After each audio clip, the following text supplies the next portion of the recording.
Lebanon's highly regulated banking industry has helped steer the country safely through the global economic crisis, but can it dodge the fallout from the Arab Spring? Here to look at the challenges ahead for the Middle East and North Africa region is Mr. Rahed Sharafuddin, first Vice Governor of Lebanon's Central Bank. Mr. Sharafuddin, welcome to INSEAD Knowledge. Thank you. There's been a lot of reflection on the political and social implications of the Arab uprisings, but what about the economic and financial impact in the MENA region? That's an important question. I think the political dimension has been overrated, but unfortunately the social and the economic dimension have been underrated, despite the importance of that and despite that these factors are factors which have contributed to start with and triggered the uprisings that we have been witnessing. There has been lots of talk about the estimates.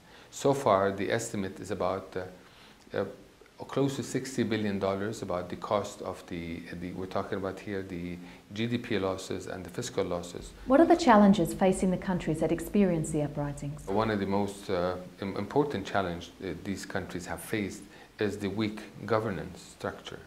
And just political infrastructure and institutional infrastructure has been weak, to be politically correct, and that has to be addressed. Another challenge is that we have a strong demographics which is not taken care of. Lots of youth, 65% of the youth in the MENA region is under the age of 25. Because of this potential talent which hasn't been taken care of, this will cause a major challenge as well. They have to come up with jobs for them, they have to come up with a proper education for them, they have to prepare them for the next stage of their lives and definitely the next stage of the life of that whole country. Another challenge is that these countries have been facing, I would think of the inequitable distribution within each country. There's some inequities, wage distribution, wealth distribution within the countries, within the different social strata. There are many short-term emergency measures currently being introduced, but what impact will the subsidies have for growth in the long term? The way subsidies have to be addressed in this part of the world is different from the way Western subsidies have to be addressed, because a major part of the budget, household budget here, is food and energy. I think it goes up to 70% of their budgets, while in the Western countries it's somewhere like 5 to 7%. Accordingly, if subsidies have to be subsidized, if they have to cut subsidies, they will be impacted as well. So it's very important to look at how subsidies can be managed. You mentioned the need for greater coordination between the MENA countries. How important is this for future growth? I think it's very important. It actually takes more importance these days. We have to look inwards for leadership. Unfortunately, the world, the United States and Europe has their own set of problems, their own political and mostly economic problems.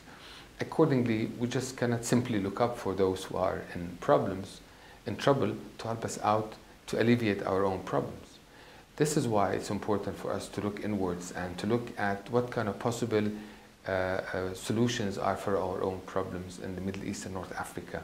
You've estimated the need to create at least 40 million jobs by 2020. Some people have put this as high as 60 million. Is this a realistic possibility?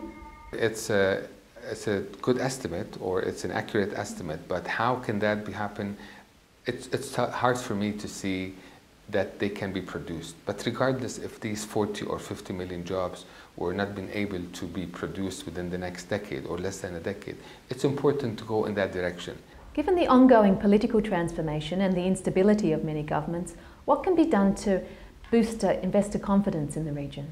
The key to investor confidence and to foreign direct investments and to other potential investments in any country, let alone countries in turmoil, is the governance issue. And unfortunately, at this stage, a lot of these countries in transition do suffer from trust and their ability to govern, and in their because they have inherited weak structures. And so I think the key is to focus on the governance issues, on their political and on their institutional systems. You've spoken about the many tough challenges for the region. How optimistic are you that countries can go through the political transformation quickly and move on to sorting out their social and economic problems? I'm very optimistic. I think, but at the same time, I'm very realistic. We definitely know that the political transformation is only the tip of the iceberg. So we hope that what we have seen is not changing of rulers. We really look for changing of real regimes with all its elements of these regimes to be more inclusive, to be more democratic, to be more participative and socially inclusive as well. Accordingly, this is the way to go. And I think, or I hope, that these people do see that. If not, if that doesn't happen, this Arab revolts that we have been seeing, or Arab uprisings, or Arab revolutions, will not actually transform into the desired Arab Spring. They unfortunately may end up with Arab disappointment, or Arab chaos, or Arab fall. Mr. Sharaf al-Din, thank you for being with us on INSEAD Knowledge. Thank you very much.